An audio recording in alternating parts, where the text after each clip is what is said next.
Hi, this is Ryan. We are at DSE 2018, and I am in the NEC booth.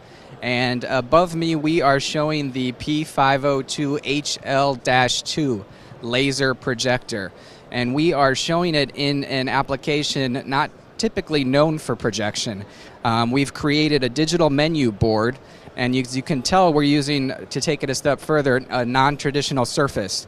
So we're using a reclaimed wood surface, and we're just showing that with projection, you're able to take advantage of different projection surfaces.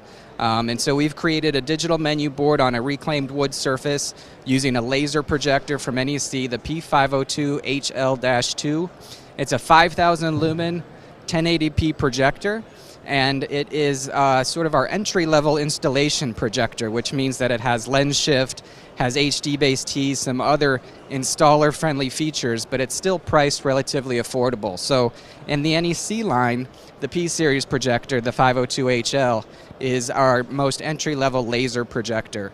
And so you'll see a lot of laser projectors in the NEC booth, but the P-series is our most affordable. So sort of a non-traditional application on a non-traditional surface, showing the P-series laser projectors at NEC booth. For more information, go ahead and visit our website at necdisplay.com.